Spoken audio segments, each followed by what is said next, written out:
ఈ ప్రపంచంలో బిడ్డలారా,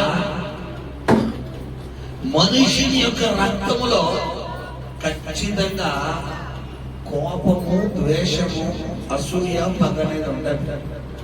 ఎలా చెప్పగలరు అంటే బిడ్డలారా, మనం చూసుకుంటే ఆది కాండంలో 4వ అధ్యాయంలో అక్కడ ఒక రక్తము దేవునికి మొరపెడుతుంది. చదువుకుందాము.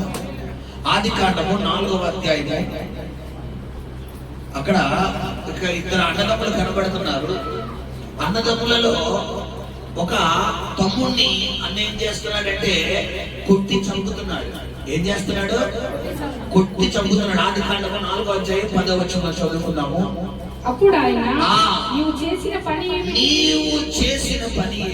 నీ తమ్ముని రక్తము యొక్క స్వరము నేలలో నుండి నాకు మొరపెట్టుచున్నది. ఇక్కడ జరిగిన విషయం ఏంటంటే బిడ్డలారా, ఇక్కడ జరిగిన పని యొక్క సందర్భం, కయీను దేవునికి బలి అర్పిస్తున్నాడు, హేబేలు దేవునికి బలి అర్పిస్తున్నాడు. దేవుడు ఎవరి బలిని స్వీకరించాడంటే బిడ్డలారా, హేబేలు బలిని అంగీకరించాడు, కయీను బలిని ఏం చేశాడు? దేవుడు తృణీకరించాడు.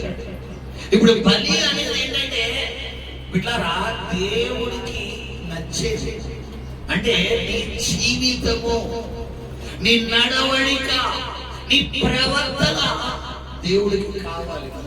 దాని తర్వాతే నీ బలి కావాలి. బలి అంటే మనందరికీ తెలిసిందే, దేవుడికి ఇచ్చేది నైవేద్యము బలి అని. మన భాషలో చెప్పాలంటే ప్రార్థన అని కూడా అనొచ్చు. సో ఇక్కడ హేబేలంట దేవుడికి శ్రేష్టమైనది, క్రొవ్వినది, జ్యేష్ఠత్వాన్ని దేవుడికి ఇస్తుంటే, కయీను మాత్రం దేవుడికి ఏమి ఇస్తున్నాడంటే బిడ్డలారా, మరి తన పండిన పంటలో కొంత తీసుకొచ్చి దేవుడికి ఇస్తున్నాడు. అంటే చాలా మంది వారి జీవితంలో మొదటి స్థానము దేవుడికి ఇవ్వడమే దేవుడికి ఇష్టం. చాలా మంది ఏం చేస్తారంటే మొదటి స్థానం కాదు, చివరి స్థానం ఇస్తారు.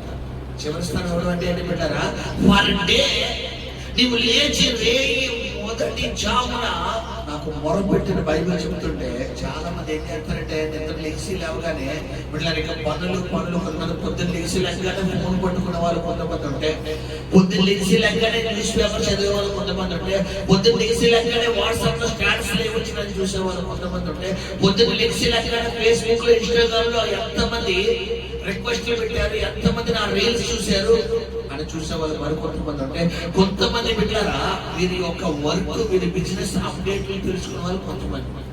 నేను అంటాను, నువ్వు ఎంత బిజీ షెడ్యూల్ ఉన్న వ్యక్తివైనా ఖచ్చితంగా నువ్వు నిద్ర లేచింటే నువ్వు కళ్ళు తెరిచిన మరుక్షణం మొదటి స్థానం ఎవరికి ఇవ్వాలని కోరుకున్నాడు?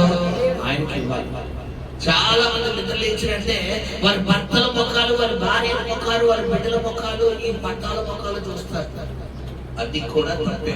కొంతమంది ఇంకా విచిత్రం అంటే లేచి లేకనే చేతులు ఎలా అనుకుని చేతులు ఎట్లా చూసుకుంటారు. దీంట్లో దేని వల్ల మనకు కలిగే ప్రయోజనం లేదు. కానీ నువ్వు లేచి లేకనే మోకరించి ఎవరి ముఖం చూడాలి? దేవుని ముఖము. కళ్ళు మూసుకునే వెంటనే కళ్ళు కూడా తెరవడం, స్తోత్రంతో నీ జీవితం ప్రారంభించాలి. ఇప్పుడు హేబేలు ఏంటంటే అటువంటి కేటగిరీకి చెందినవాడు.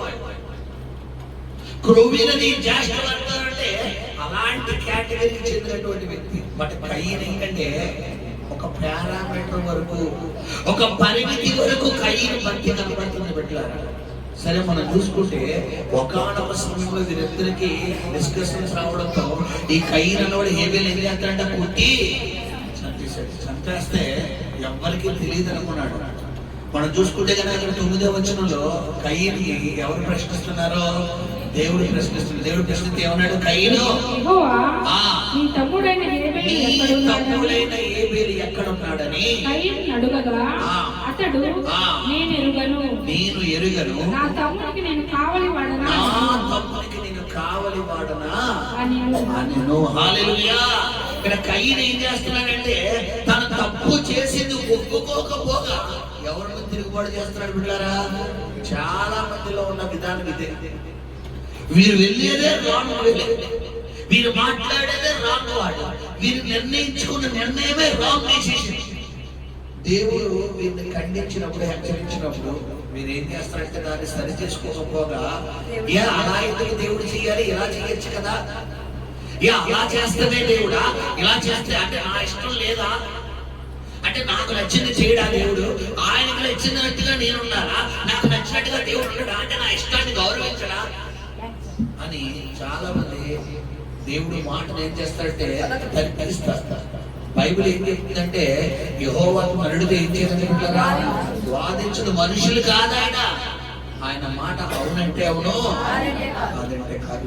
ఈరోజు గమనించని చెప్తాను, ఈరోజు నీవు ఖచ్చితంగా మొదటిగా దేవుడికి ప్రాధాన్యతనిచ్చే వ్యక్తిగా ఉండాలంటున్నాడు.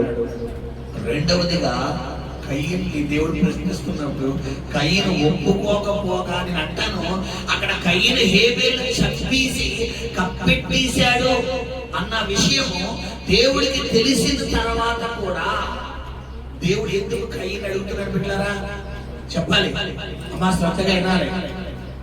ఎందుకు దేవుడు అడుగుతున్నాడు కయ్యని? ఇస్కరియోతు యేసు ప్రభువాన్ని అప్పగిస్తున్నాడని తెలిసి కూడా, పేతురు అబద్ధం ఆడుతున్నాడని తెలిసి కూడా, ఈ రాత్రి మీలో ఒకడు నన్ను అప్పగించబోతున్నాడన్న మాట యేసు ప్రభు వారు ముందుగా చెబుతున్నారు. అంటే ఆ మాటకు అర్థం ఏంటి బిడ్డలారా? ఒక్క అవకాశం. ఈ గుడ్ ఫ్రైడే నాడు దేవుడు నీతో స్పష్టంగా డైరెక్ట్ గా ఇలా ముక్కుసూటిగా మాట్లాడలేడా? ఖచ్చితంగా మా ఇంత మందిలో ఎందుకు నిన్ను మొదటి స్థానం ఇవ్వాలి అని నీకు స్పష్టంగా చెప్పకుండా ఈ గ్రూప్ లో, ఈ సహాయం, ఈ సహవాసం, ఈ సమాజంలో దేవుడు నీకు చెబుతున్నాడంటే ఖచ్చితంగా ఈ మాట నువ్వు ఏం చేసుకోవాలి? రిసీవ్ చేసుకోవాలి. ఎందుకంటే నలుగురిలో ఒకళ్ళు నిలబెట్టి చెప్పడం అనేది అది అవమానపరచడం. అలా కాకుండా బిడ్డలారా, నలుగురితో పాటు కలిపి చెప్పావు అనుకోండి, ఖచ్చితంగా మన అంతరాత్మతో అది ఏం చేసుకోవాలి, మనం రిసీవ్ చేసుకోవాలి. ఇప్పుడు కయ్యని 10వ వచనంలో నీ తమ్ముడి రక్తము నేల నుండి నాకు మొరపెడుతుందని చెప్పే ముందు 9వ వచనంలో దేవుడు కయ్యని అడుగుతున్నాడు. సరే, వీళ్ళిద్దరికీ గొడవ జరిగింది. వెంటనే కయ్యను హేబేలును కొట్టాడు. అంటే నా అన్నయ్య కయ్యను నన్ను కొట్టాడు అని హేబేలు రక్తము ఎవరికి మొరపెడుతుందంట? అంటే ఖచ్చితంగా రెవెన్యూ కోసం మొరపెడుతుందా లేదా చెప్పాలి. ఇది ఎవరి రక్తం అంటే మనుషుల రక్తం. అంటే మనుషుల రక్తంలో ఏం కోరుకుంటారు పిల్లలు? ఖచ్చితంగా రెవెన్యూ, పగ కోరుకుంటారు. ఇది మొట్టమొదటిగా. రెండోదిగా మనం చూసుకుంటే బైబిల్లో మరొక రక్తం మొరపెడుతుంది. ప్రకటన గ్రంథము 6వ అధ్యాయము 9వ వచనము 10వ వచనం. 6వ అధ్యాయము 9, 10 వచనాలు గబగబ చదవాలి. ఆయన 5వ ముద్రను విప్పినప్పుడు దేవుని వాక్యము నిమిత్తమును తాము ఇచ్చిన సాక్ష్యము నిమిత్తమును వధింపబడిన వారి ఆత్మలను బలిపీఠము కింద చూచితిని. వారు నాదా సత్యస్వరూపి పరిశుద్ధుడా, ఎందాక తీర్పు తీర్చకయు మా రక్తము నిమిత్తము భూ నివాసులకు ప్రతిదండన చేయకయు ఉండునని ఇక్కడ కూడా మానవ రక్తం ఏం చేస్తుంది బిడ్డలారా? మా రక్తము నిమిత్తము. ఇప్పుడు ప్రవీణ్ పగడాల గారిని చంపేశారా? యాక్షన్ లీడ్ అంతా చంపేశాడు. ఇప్పుడు పరిశుద్ధుల రక్తంలో ఆయన రక్తం కూడా ఏంటి? ఒక రక్తం. చాలా మంది హతసాక్షులు ఎంతమంది చనిపోలేదు బిడ్డలారా? కొంతమందిని పేరు పోసిన వాళ్ళు ఉన్నారు, కొంతమందిని యాక్సిడెంట్ చంపేసిన వాళ్ళు ఉన్నారు, కొంతమందికి ఉరి తీసిన వాళ్ళు ఉన్నారు, కొంతమందికి ఎన్కౌంటర్ చేసిన వాళ్ళు ఉన్నారు, కొంతమందికి కత్తితో పొడిచిన వాళ్ళు ఉన్నారు. రకరకాలుగా యేసు ప్రభు తర్వాత ఆయన శిష్యుల దగ్గర నుంచి ఈ మొన్న ప్రవీణ్ పగడాల గారి వరకు కూడా అనేక మంది హతసాక్షులు. ఎంతమంది లేరంటే ఇప్పుడు వీళ్ళందరి రక్తము బలిపీఠం కింద 5వ ముద్ర విప్పుతున్నప్పుడు వీరందరి రక్తము బలిపీఠం కింద దేవుడికి ఏమని మొరపెడుతుంది? నాదా సత్యస్వరూపి, ఎందాక మమ్మల్ని హింసించిన వారికి నువ్వు తీర్పు తీర్చకయు నువ్వు అంటున్నాడు. అంటే ఇది కూడా ఏ రక్తం పెట్టారా? మనుషుని రక్తము. హల్లెలూయా. ఇప్పుడు లూకాసు వార్త 23వ అధ్యాయం 34వ వచనం చూసుకుందాం. ఇది ఎవరి రక్తం అంటే యేసు రక్తం. లూకాసు యేసు ఆ, తండ్రి వీరేమి చేయుచున్నారో వీరెరుగరు గనుక వీరు ఎరుగరు గనుక వీరిని క్షమించుమని వీరిని చెప్పెను. క్షమించమని చెప్పి, ఇది ఏ రక్తమమ్మా? యేసు రక్తం.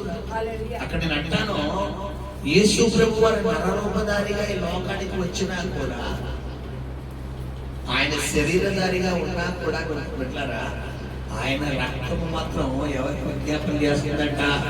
దేవుని ప్రార్థన చేస్తున్నారు, తండ్రి మీరేమి చేయించున్నారో వీరు క్షమించయ్యా.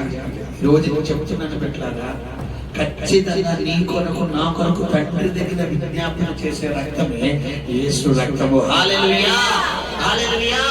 శబ్దంగా స్తోత్రం చెల్లిద్దామా? హల్లెలూయా, హల్లెలూయా.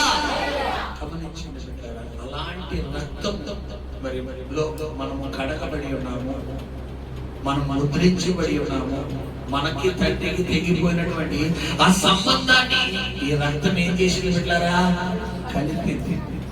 ఎందుకంటే పాత నిబంధన గ్రంథము ప్రకారము ఏ వ్యక్తి అయినా అతిక్రమము చేసినా, ఏ వ్యక్తి అయినా పాపము చేసినప్పుడు ఖచ్చితంగా అతని ఈ పాత నిబంధనలో ఈ యాజకుల దగ్గరికి ఒక కొన్ని ఏంటంటారు, దూడలు కానీ లేదా పిల్లరా కోళ్ళను కానీ పావురాలను కానీ తీసుకొచ్చి ఏం చేయాలంట? బలి ఇవ్వాలి. ఆ బలిస్తున్నప్పుడు ఏదైతే నేను బలి అర్పణిస్తున్నా దాని మీద ఏదో చేయి పెట్టాలి, ఆ రక్తం వీరి మీద చల్లాలి. ఇలా జరిగితే ఆ రక్తాన్ని బట్టి వీరికి ఏం కలుగుతుంది? విముక్తి. ఇది పాత నిబంధన గ్రంథం. అయితే ఇది శాశ్వతమైన విముక్తి అంటే కాదు, ఆ క్షణానికి మాత్రమే.